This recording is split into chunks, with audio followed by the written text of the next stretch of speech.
Ok, bien, on a les marchés là qui tanguent un peu, toujours beaucoup de volatilité. Donc là, on avait les marchés qui avaient avant-hier fortement chuté, puis hier qui se sont repris. Voilà. Et là, aujourd'hui, on a la saison des résultats, là, les entreprises qui vont commencer à dévoiler leurs résultats, à commencer par JP Morgan, là, la plus grande banque américaine. On entame la saison des résultats, donc c'est tous les trimestres, les entreprises sont tenues de dévoiler leurs résultats.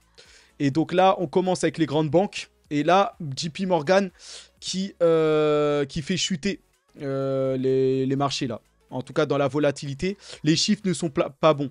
JP Morgan, les actions étaient en baisse de 3,5% après que le géant bancaire a publié ses résultats du premier trimestre. Donc voilà, apparemment les résultats ne sont pas bons.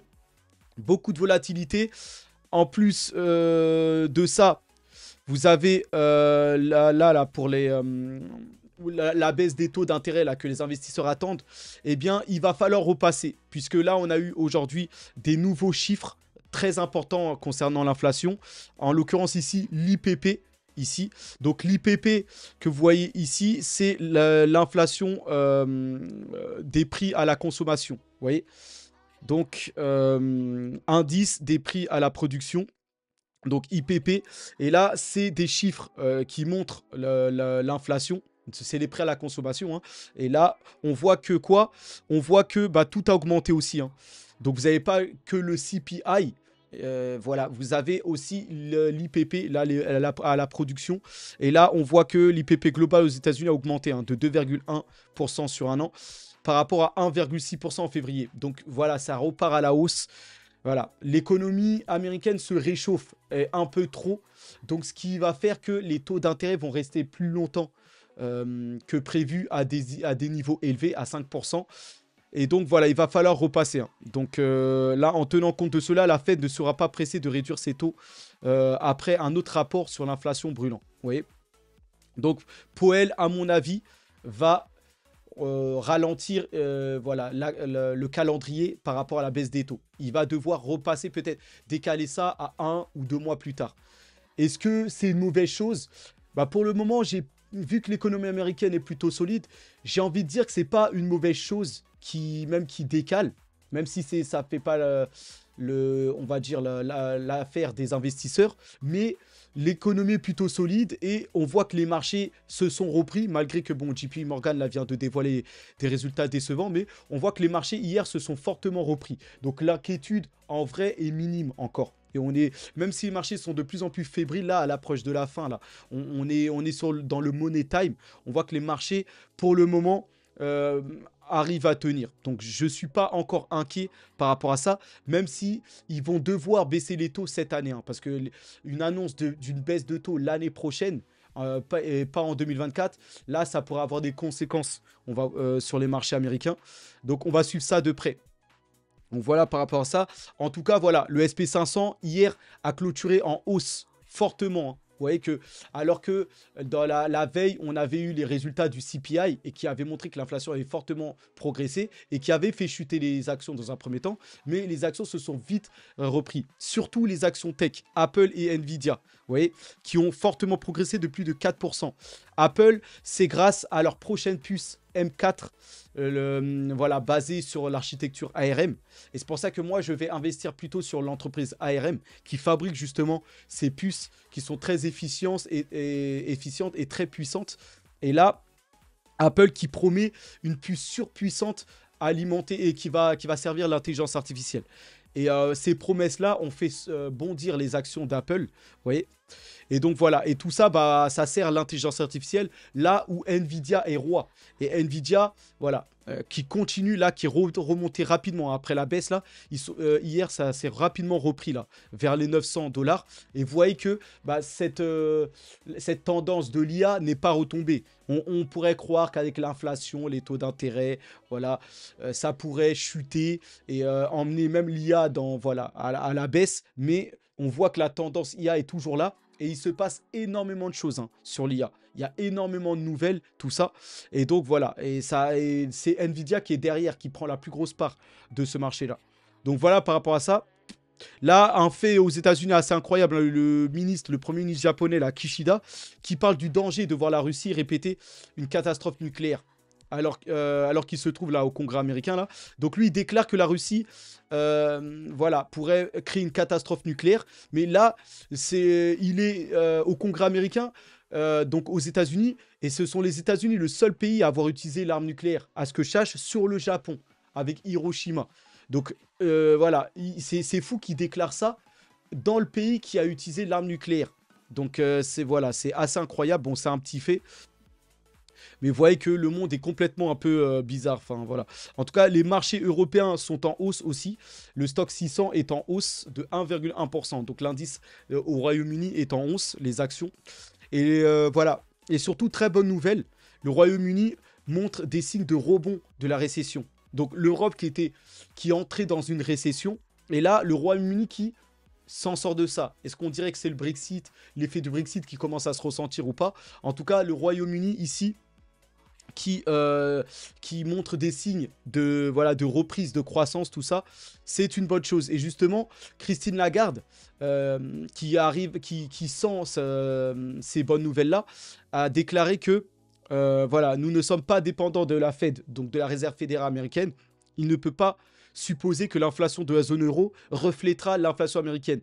Donc sur ce coup-là, elle a tort, puisque quand on regarde les charts, qu'on voit en jaune la courbe de l'inflation américaine et en blanc la courbe de l'inflation européenne, on voit que ça suit globalement. C'est globalement pareil, vous voyez. Donc voilà, sauf que vous voyez que au niveau de l'inflation américaine, ici en jaune, là ça semble repartir. Alors que bizarrement, l'inflation européenne en blanc part vers la baisse et est à 2,4.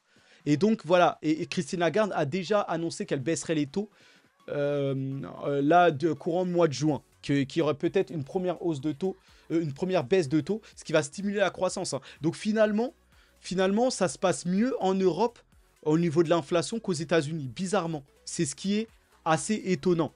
Et c'est pour ça que vous avez vu que les actions européennes sont en hausse. Vous voyez. Donc voilà, et l'économie britannique justement qui affiche une belle croissance. Hein. Vous voyez. Donc signe supplémentaire d'un rebond de la récession. Donc bon. Écoutez, tout se passe bien en Europe, au Royaume-Uni aussi, qui est en dehors de l'Union européenne. Mais finalement, en Europe, ça se passe bien. Et les actions, elles, bondissent, hein, puisque là, maintenant, on est à l'horizon d'une baisse de taux. Ce qu'on attend aux États-Unis, hein, parce que les investisseurs du monde entier attendent aux États-Unis. Mais pour les États-Unis, il faudra repasser, puisque là-bas, l'inflation est repartie à la hausse. Oui. Donc on verra ça.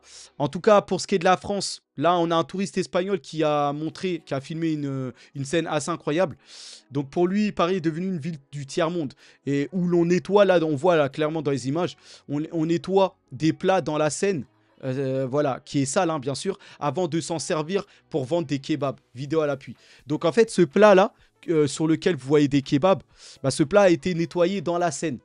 La Seine qui est sale, hein, avec tous les microbes et tout ça. Et donc ce monsieur-là qui lavait ça ici, là que vous voyez, s'en est servi ensuite, avec tous les microbes que ça compose, pour utiliser ce plat pour vendre ses kebabs et tout ça. Donc bon, c'est pas très beau tout ça, et ça ternit l'image de la France, bien sûr. En tout cas, pour ce qui est d'une confrontation entre l'Iran et Israël, c'est de plus en plus proche. Hein. Donc il y avait déjà une semaine où les Américains disaient que l'Iran allait bientôt attaquer Israël. Ça n'a pas eu lieu, mais là, la tension remonte encore. Et là, encore une fois, les services de renseignement des USA s'attendent à ce que l'Iran attaque Israël dans les prochaines 24-48 heures. Et donc la Russie et la Chine observent de près la situation. Vous voyez. Donc on est apparemment dans un conflit imminent là. Le ministre israélien de la Défense, donc ici Yoav Gallant, affirme qu'une attaque iranienne directe nécessiterait une réponse appropriée. Donc si l'Iran s'apprête à attaquer et attaque Israël, Israël répondra de manière appropriée comme ils le disent. Donc on verra ça. Les tensions sont vives. Hein. Ici, vous le voyez, voilà, les pays qui ciblent les armes nucléaires. Donc, voici comment commence la Troisième Guerre mondiale ici. Donc, on voit hein, que Israël pourrait cibler des cibles ici, des sites voilà, où il y a des zones explosives, tout ça. Et donc, voilà, là, Voilà, c'est des plans de guerre, tout ça, ça s'envenime. Donc on n'est pas loin d'une guerre mondiale et tout ça, avec la Russie aussi et l'Ukraine. Donc voilà, en tout cas, Netanyahou fait tapis hein, en déclenchant une guerre ouverte contre l'Iran. Bloomberg écrit qu'une attaque donc majeure de missiles iraniens contre Israël est inévitable. Voilà. Là, le chef du ministre des Affaires étrangères a menacé l'Iran. Hein. Donc voilà, ça c'était galant. Dans le même temps, les relations entre Israël et la Turquie se sont tendues. Voilà. C'est pas bon. Hein. En tout cas, Israël, là, se met à dos tout le monde. On va voir ce qu'il en est, en tout cas, par rapport à ça. Macron, qui, lui, a déclaré « J'ai averti l'Iran hein, de ne pas attaquer Israël ».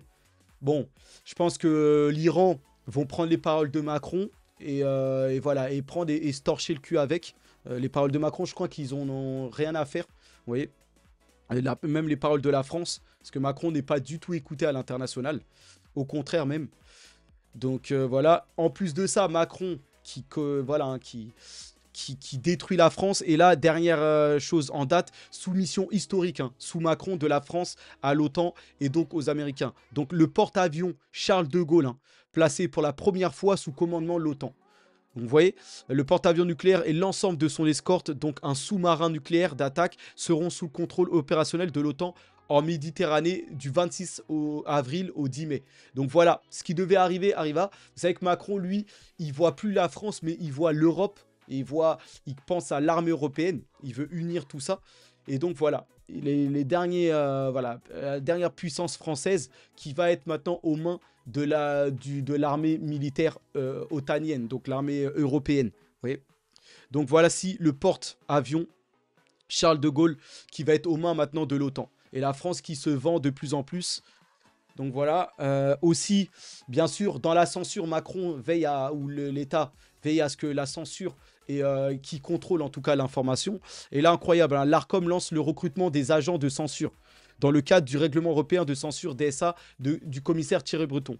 Donc voilà, hein. Là, qu'est-ce qu'ils font? Ils recrutent, entre guillemets, hein, des signaleurs de confiance, entre guillemets.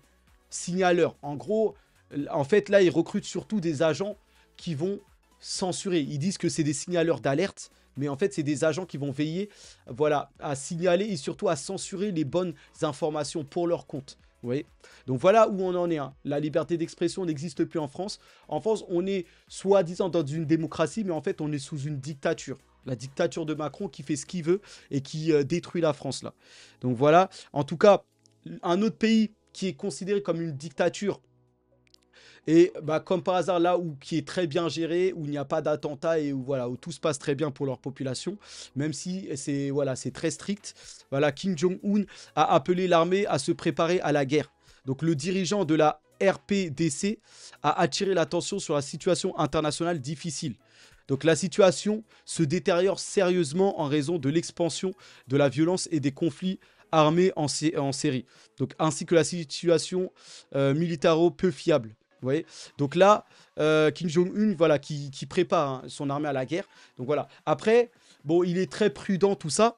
Et moi, attention, hein, dans mes propos, je valide pas hein, la manière de faire de la Corée du Nord et la manière que je déclare peut-être vous pensez comme meilleure que la manière de faire française. En France, on a bien plus de liberté, hein, bien sûr, qu'en Corée du Nord, tout ça. Mais en fait, la manière de faire française, ou la situation, la censure, des choses comme ça, entraîne la France dans un déclin. C'est ça que je dénonce, vous voyez. Et je préférais, voilà, une ville libre et où on n'est pas soumis ou des choses comme ça. Peut-être comme la Corée du Nord, mais en tout cas, la Corée du Nord, il n'y a pas de déclin et des choses comme ça. Donc, il y a des choses à apprendre. Même si, voilà, le modèle nord-coréen, c'est pas mon dada, vous voyez. C'est pas ce que je veux mettre pour la France ou des choses comme ça, vous voyez. Mais voilà, en tout cas. Et donc, voilà, le monde se prépare à la guerre. Les dépenses militaires ont doublé en 20 ans. Elles explosent par rapport au calme relatif des années 2000. Et regardez ça, les dépenses militaires ici, un pic hein, en 2023. Jamais on a autant dépensé hein, pour le militaire. Puisque tous les États sont en alerte. Plusieurs conflits, Russie, Ukraine, Israël, Iran, maintenant bientôt Taïwan, peut-être, enfin Chine, États-Unis pour Taïwan. Enfin voilà, c'est très très tendu. Et là, les budgets explosent. En 2000, on avait 1100 milliards. En 2009, 1500. En 2021, 2000. Et là, maintenant, en 2023, 2200. Donc, ça part crescendo pour les dépenses militaires. Tous les États s'arment de plus en plus. Voilà, pour soit dissuader, soit menacer, ou soit être prêt pour une guerre, en tout cas. Donc, en attendant, vous savez que la Russie a organisé les Jeux de Kazan.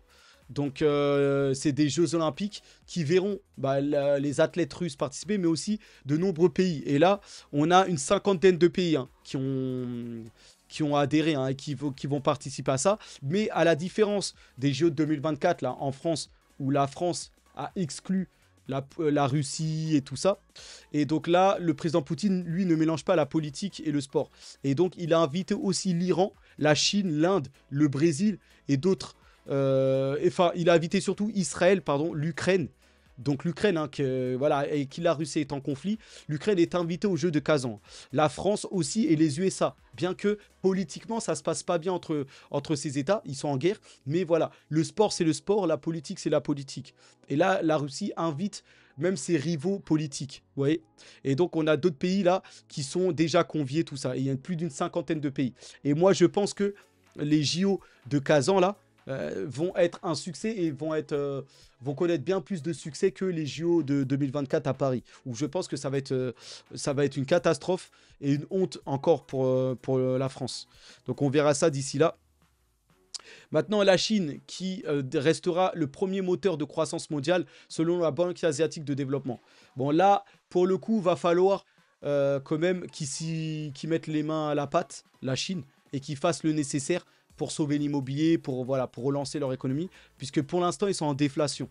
Et là, ils ont une inflation qui reste moyenne, mais surtout, ils n'ont plus de croissance, la Chine. Ils n'arrivent plus à faire de la croissance. Donc, pour cela, pour qu'ils restent le premier moteur de croissance, il va falloir quand même qu'ils stimulent leur économie. Et là, on parle aussi de l'Inde. Et l'Inde, surtout, c'est l'Inde qui peut être la première moteur. L'Inde, il y a vraiment une énorme croissance qui arrive. Et là, moi, je dirais que c'est plutôt l'Inde qui va être le prochain moteur de croissance. Et la Chine, c'est une interrogation pour moi. Donc, en attendant, en Asie, là, on a un magnat de l'immobilier vietnamien condamné à mort pour la plus grande fraude financière du pays, rapportent les médias d'État. Donc là, un magnat, c'est plutôt une femme. Et ici, c'est cette dame-là, ici. Donc, Madame Truong My Lan, voilà, au centre, là, qui a été condamnée à mort. Voilà, a été condamné à mort jeudi pour son implication dans la plus grande affaire de fraude financière du pays. Donc Lan a été reconnu coupable de détournement de fonds, de corruption et de violation des règles bancaires en matière de prêts. Vous voyez ? Donc voilà, hein, condamné à mort cette dame. C'est voilà. Donc la milliardaire vietnamienne Truong My Lan accusée de détournement de fonds à hauteur de 25 milliards d'euros. Pour un pays comme le Vietnam, c'est énorme. Hein. 25 milliards. Pour un pays à peu près pauvre, donc soit l'équivalent de 6% du PIB vietnamien. Vous voyez ? Et donc, elle a été condamnée à mort. Si elle vivait en France, elle aurait été décorée et promue. Bon, là, je pense pas non plus, mais voilà. Ça, en tout cas, là, c'est quand même 6% du PIB du Vietnam. Elle a fait fort. Hein. Voilà, hein, quand on est toujours avide d'argent, de business, à un moment, on va trop loin. Et là, voilà, hein, c'est la peine de mort pour cette dame-là. Donc, elle s'est fait attraper, voilà, hein. Je peux rien dire de plus. En tout cas, on va passer maintenant aux cryptos. Et là, les cryptos qui sont plutôt, moyennement mitigés. Ça, c'est solide pour le Bitcoin quand même, à plus de 70K, 70 000. On a des cryptos qui montent, d'autres qui baissent. Voilà, c'est très mitigé. Voilà, il y a beaucoup de volatilité. Maintenant, on va se concentrer dans les faits et avec toute cette volatilité, bien sûr que les liquidations continuent. Hier, 1,75 milliard ont été liquidés. Donc voilà, avec toute cette volatilité, le marché continue à s'épurer. Hein, avec toujours des traders qui parient avec des leviers à la hausse, des shorters qui parient à la baisse. Voilà. Certains essayent d'accélérer leurs gains et beaucoup se font liquider là. Vous voyez ? Donc ça ne bouge pas. Maintenant, dans les faits, comme d'hab, hein, j'ai que des bonnes nouvelles on va dire à l'horizon ou de ce que je vois Pourtant, je farfouille, hein, on va dire les sites et tout ça, pour voir peut-être d'éventualités, mais voilà. En tout cas, BlackRock, qui a aux avant-gardes, hein, des ETF, la Bitcoin, là, des produits en bourse pour le Bitcoin, et qui fait du bien à l'espace crypto. BlackRock qui pousse agressivement son ETF Bitcoin, hein, sur Bloomberg, avec 7 annonces sur la page d'accueil. Donc Bloomberg, qui a un site de finance très très suivi et très écouté, tout ça. Et bah là, vous allez avoir plusieurs publicités des ETF BlackRock. Vous voyez? Donc, ce qui va inciter tous les investisseurs et tous les clients fortunés là, qui vont consulter Bloomberg à voir les publicités et peut-être à être tentés d'acheter des ETF. Donc voilà, BlackRock sait où cibler ses clients, tout ça. Ici, je vous avais dit il y a 2-3 jours que Hong Kong se préparait à lancer là, le 15, d'ici 3-4 jours, d'ici lundi, à lancer, à approuver les ETF qui seront lancés ensuite 2 semaines plus tard, d'ici la fin du mois. Et là, apparemment, dans les recherches, ça pourrait débloquer une demande de 25 milliards de dollars. Vous voyez? Donc ça, c'est une quantité astronomique aussi. Et ça va alimenter fortement le prix du Bitcoin là, dans les prochaines semaines. Donc, énorme nouvelle, hein. Et ça, c'est que Hong Kong. On a aussi la Corée du Sud qui va en proposer parce que le parti qui a gagné là, les élections est pro-Bitcoin et veut proposer des ETF. Donc voilà, l'Asie va stimuler la demande de Bitcoin là. Et donc, si on regarde dans les faits, regardez le prix du Bitcoin qui, là, on voit qu'on a cassé le triangle. Vous voyez, et que là, on va essayer de casser maintenant les 72K. Et si on parvient à casser ce qui semble être bien parti, les 72 000, là, la prochaine target, ça peut nous emmener très haut, hein. On peut aller dans les 80, 85K à l'horizon, là. Donc, petit à petit, on va voir. Mais là, on a cassé par la hausse. Ça sent très bon, en tout cas à court terme. Vous voyez, donc on verra ça. Regardez, hein, si on prend cette image, Bitcoin en 2020. Vous voyez, et là, regardez ce que fait Bitcoin en 2024. Donc, c'est assez similaire, un peu. Et donc là, on est sur le point de casser, enfin on est au-dessus de la zone pointillée et on pourrait faire comme en 2020 et connaître une deuxième phase de rallye qui nous amènerait entre 110 et 150K, dans les 130K, aux alentours des 130K, 130 000 euros pour le Bitcoin. C'est possible avec Hong Kong et l'Asie qui va fortement accumuler du Bitcoin, plus aux États-Unis on voit que ça fait que de s'accélérer, l'achat de Bitcoin spot, donc des ETF là. Tout ça, plus le halving du Bitcoin qui arrive dans 6 ou 7 jours, qui va réduire l'offre par 2 du Bitcoin, qui va provoquer une rareté et un choc de l'offre, tout ça, tous ces catalyseurs font que le prix devrait s'apprécier. Et quand on regarde les charts, hein, surtout au long terme, on voit que voilà, c'est toujours c'est des cycles de 3-4 ans, c'est toujours la même. Et là, quand on arrive au point vert, là, c'est-à-dire qu'on est au milieu du bull run, qu'on a eu déjà la première phase du bull run, et quand ça croise là, la ligne bleue avec la courbe là, et dans la zone verte, et on a la deuxième phase du rallye qui nous amène jusqu'à un point jaune. Pareil pour ici, vous voyez, en 2020. Et là, on est en 2024, on est dans ce rond vert, donc on va avoir ce rallye qui sera plus ou moins conséquent. Et ici, on nous promet voilà, un Bitcoin jusqu'au moins 130 000. Donc voilà. Qui va nous emmener à un prochain point jaune en haut. Vous voyez, donc on verra. Mais quand on regarde, c'est toujours la même chose. Et là, je sens bien le Bitcoin aller dans les 130, voilà, aux alentours là. 130 000 par là, aux alentours. Avant de corriger, bien sûr, revenir en dessous des 100K pour trouver un point d'appui. Et cette fois, nous faire un vrai rallye peut-être jusqu'aux 300 000. Vous voyez? Donc on verra ça, mais là le Bitcoin est très très bien parti pour aller chercher les 100K là. Et ça peut aller très vite, hein. Même là, ici, quand vous regardez dans ce chart, on va rentrer dans cette zone rouge là de turbulence là. Vous voyez? Mais ensuite, après le halving, certainement 1 ou 2 mois après, on va aller chercher les 100K. On va aller dans cette barre verte là ensuite et aller chercher des nouveaux records à plus de 100 000 pour moi. Donc voilà, pour moi, le rallye est sur le point d'y aller là. On n'est pas très loin. Je pense qu'on va rentrer dans une petite zone de turbulence là d'un mois. Et après cela, on va exploser. Donc turbulence, mais il faut se placer normalement. Donc voilà, hein. Et quand on regarde dans les faits, voilà, les devises sont en train de s'écrouler face au Bitcoin. Là, en l'occurrence, la lira turque est littéralement passée à 0 contre Bitcoin. Donc cette devise-là est complètement cassée et ne vaut plus rien, en tout cas, face au Bitcoin. Ouais. Donc les devises vont tous s'écrouler petit à petit. On est sur la fin de l'ère des devises avec ce gigantesque Ponzi là, d'impression toujours monétaire qui vont dévaluer les monnaies, tout ça. Et là, regardez, en tout cas pour la monnaie turque, c'est fini. En tout cas face au Bitcoin.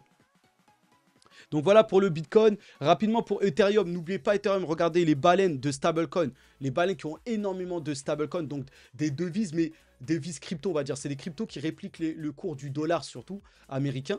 Donc c'est des devises stables, stablecoin. Et là, ils ont des quantités énormes, hein. C'est des millions, voilà, plusieurs millions. Et bah, ils utilisent tous ces stablecoins là, voilà, ces devises qui répliquent le dollar, pour accumuler de l'ETH à des niveaux sans précédent. Et regardez ça, c'est pas moi qui le dis, c'est les charts. Regardez l'accumulation d'Ethereum via des stablecoins. Ça a explosé. Donc Ethereum est bien parti là pour connaître son heure bientôt. Parce que peut-être ça ne se reflète pas tout de suite sur son prix, mais Ethereum là va commencer bientôt à avoir un engouement grâce à le narratif de la Real World Asset et tout ça. Et le retour de la hype crypto. Ethereum est bien placé là pour capter beaucoup de valeur. Et c'est peut-être Ethereum là qui va enclencher le prochain rallye là, des cryptos. Donc, n'oubliez pas ça. Maintenant, Chainlink, autre géant. Je classe Chainlink là dans les 5 gros, les 5 plus gros cryptos. Avec Bitcoin, Ethereum, vous avez Ripple, Solana et Chainlink. Vous voyez, pour moi, c'est les 5 gros. Si vous deviez en acheter que 5 des cryptos, les plus solides, ce seraient ceux-là.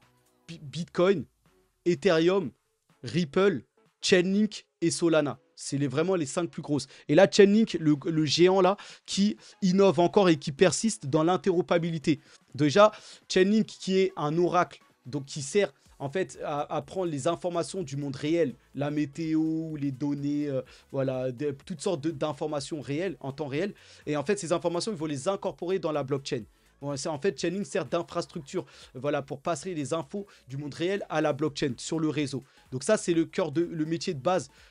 Voilà, c'est le secteur de base de Chainlink. Mais Chainlink est devenu un protocole d'interopérabilité. Ils ont créé ce qu'on appelle le CCIP protocole. Donc c'est un protocole de transfert de liquidité qui va permettre de faire le pont donc de la liquidité dans le monde traditionnel vers la blockchain, de faire le transfert de liquidité, voilà, avec toute la sécurité possible, tout ça. Et ensuite, le CCIP protocole peut faire ensuite le pont entre toutes les blockchains.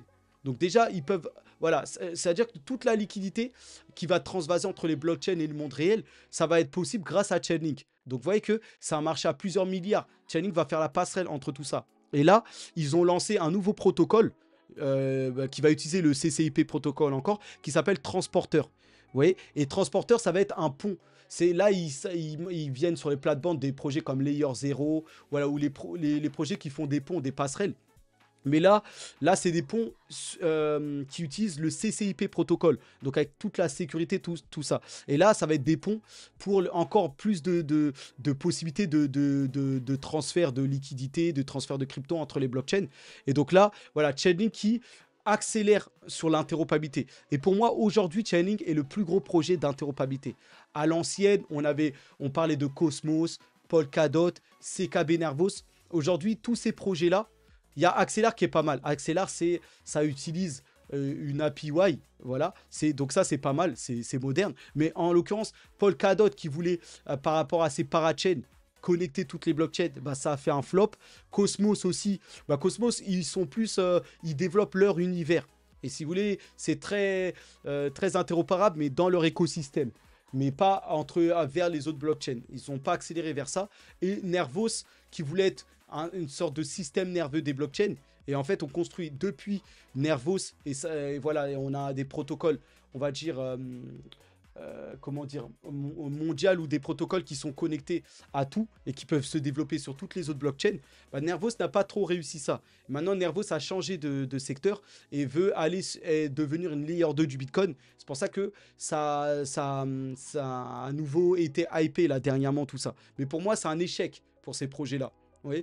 Et là, c'est Chainlink qui récupère tout ça.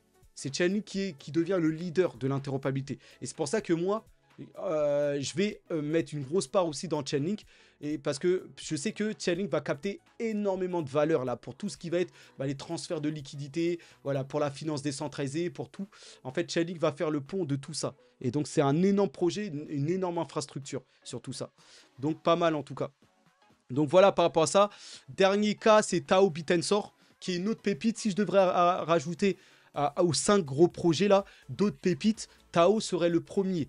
Tao, c'est le cœur de l'intelligence artificielle. C'est le plus gros projet, le plus prometteur sur l'intelligence artificielle. Et Tao a eu une énorme nouvelle hier. Ils ont été listés sur Binance, le plus gros exchange mondial. Et là, voilà, les volumes sont impressionnants. Tao a explosé. Tao a même atteint à un moment 1249 dollars. Alors que Tao était à 400 dollars de base. Et là, voilà. Bon, aujourd'hui, Tao corrige, mais voilà, les volumes ont été impressionnants. Actuellement, 200 millions de volumes sur 24 heures, contre habituellement entre 15 et 30 millions. Donc, voilà, il y a une énorme hype sur Tao, parce que la promesse de Tao est tellement puissante, vous voyez, que, voilà, c'est le plus gros projet de l'intelligence artificielle. Donc, forte hype, je suis investi sur Tao, je vais renforcer sur Tao. Voilà, ça, c'est une crypto pépite, encore, et énormément de potentiel. Donc voilà.